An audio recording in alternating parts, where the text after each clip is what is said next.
अस्सलाम वालेकुम। चलिए आज मैं आपको बनाना सिखाऊंगी फूल गोभी कीमा आलू। लेकिन उससे पहले आपसे एक बात करनी है कि जैसे आफात ये ज़लज़ले आ रहे हैं, तुर्की में आया है, अफ़गानिस्तान और इंडिया पाकिस्तान का भी अब नाम आ रहा है कि यहाँ भी आ सकते हैं। तो इस दुआ का ज़रूर एहतमाम करें, अपने बच्चों को भी याद करवाएं और ख़ुद भी आप ये पढ़ें और अल्लाह ताला हम सबको महफूज रखे ऐसी आफात से। और यहाँ पर कीमा मैंने 1 पाव ले लिया था, 2 बड़ी प्याज बारीक स्लाइस कटिंग कर ली थी, 2 बड़े टमाटर यहाँ पर बारीक स्लाइस कटिंग कर लिए थे, ये मैंने कीमे के अंदर डाल दिया था। और पानी जो हम यहाँ पर 1 कप डालेंगे, घी तेल जो है तकरीबन ½ कप के बराबर मैंने डाल दिया था, और या जितना जो आपको पसंद हो।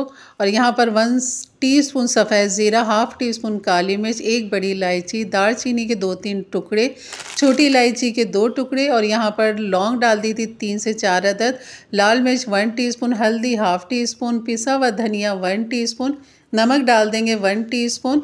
और बस इन मसालों को सबको हमने कच्चा ही डालना है। आप यहाँ पर सरसों का तेल भी डाल सकते हैं जो कि बहुत लज्जत देता है ऐसे खानों में।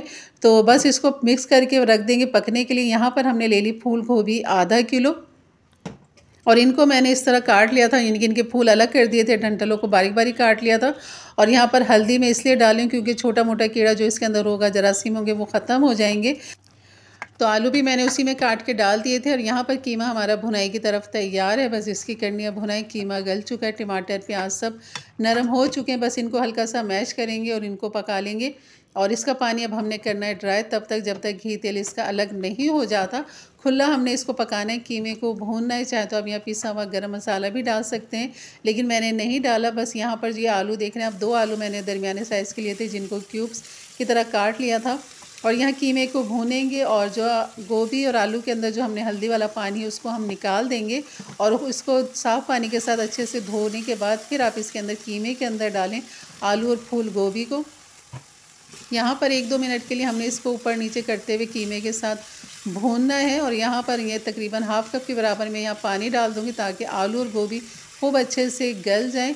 और अगर आप भुना हुआ रखना चाहें तो इसको खूब ड्राई कर लें, और नहीं भुना हुआ रखना चाहें, ग्रेवी रखना चाहें तो वो भी रख सकते हैं। दोनों तरीके से बहुत मज़े की बनती है गोभी। तो यहाँ मैं ढक दूँगी ताकि खूब अच्छा सा उबाल आ जाए और ये पक जाए। और यहाँ देखें घी तेल अलग हो चुका है। मैंने यहाँ पर हरी मिर्च डाल दी, आपको छोटी बड़ी जो अच्छी लगे वो डाल दें, हरा धनिया डाल दें। इसको कर देंगे मिक्स, और मैं ढक्कन ढक के चूल्हा कर दिया था मैंने बंद। 5 मिनट के बाद इसको मैंने चेक किया तो ये देखें अभी भी उबाल है, क्योंकि ये अपना गर्म हुआ हुआ है और इसलिए घी तेल बिल्कुल अलग है, ड्राई है ये बिल्कुल। आप इस तरह भी बना के खा सकते हैं, बहुत लजीज लगती है। ऊपर से असली घी का तड़का भी इसमें लगा सकते हैं। तो ये थी आज की रेसिपी। ज़रूर अच्छी लगी होगी तो लाइक कर दीजिएगा, मेरे चैनल पर नए हैं तो सब्सक्राइब कर दें, और बेल के बटन को क्लिक कर दें, ऑल के बटन को प्रेस कर दें, ताकि इस तरह की मुनफरिद रेसिपी और इस रेसिपी को बनाते हुए जो टोटके होते हैं वो ज़रूर मैं आपके साथ शेयर करती हूँ, ताकि आप भी उससे फ़ायदा उठा सकें। और यहाँ पर ये गोभी की रंगत और जायका आप देख सकते हैं, देखने में अच्छी, यकीन करें खाने में इतनी ही मज़ेदार है। एक बार फिर कहूँगी दुआओं का ज़रूर एहतमाम करें, ख़ासतौर पर इस दुआ का। इजाज़त दीजिए, अपना ख्याल रखें, अल्लाह हाफिज़।